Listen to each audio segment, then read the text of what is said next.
अस्सलामु अलैकुम वरहमतुल्लाहि वबरकातुहू। मोहतरम भाइयों, बुजुर्गों और दोस्तों,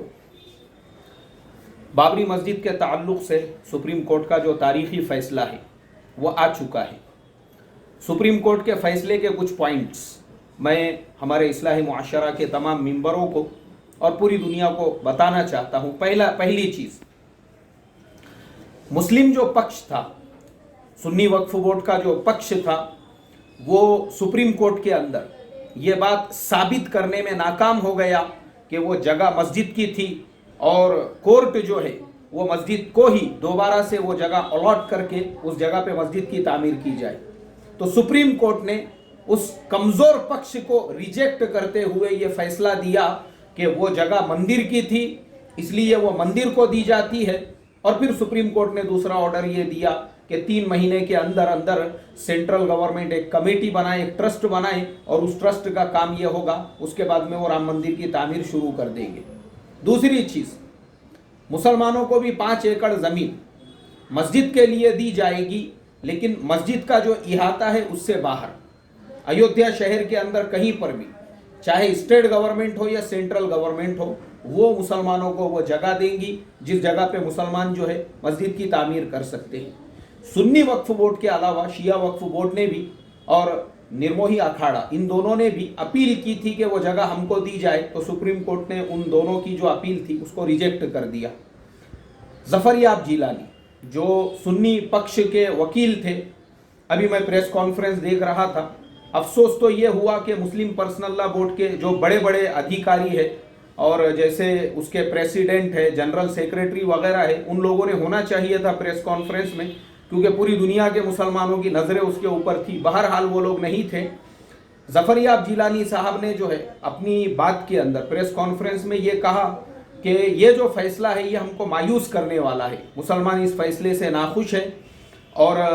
क्योंकि फैसला तो सुप्रीम कोर्ट का है, वो सर आंखों पर है, इसमें कोई हर्ज नहीं है, लेकिन मुसलमान इस फैसले से खुश नहीं है। और दूसरी तरफ उन्होंने कहा कि मस्जिद की जो जगह है वो अनमोल है, उसका कोई मोल नहीं हो सकता है, तो मस्जिद की जगह पे तो मस्जिद ही होना चाहिए। लेकिन मेरे मोहतरम दोस्तों, ये पूरे वाक़ियात और पूरे फैसले के बाद में मैं ये कहना चाहूँगा, असल में मुसलमानों को आज इस बात की अशद ज़रूरत है कि हमारा जो पक्ष किसी भी मामले के अंदर, चाहे वो निचली अदालत हो, हाई कोर्ट हो, सुप्रीम कोर्ट हो, वो मजबूत होना चाहिए। हमारे पास ऐसे वकील की टीम क्यों नहीं है जो पूरा जी जान लगाकर पूरी तरह से अपने आप को झोंक कर कोर्ट के अंदर ये साबित कर सके।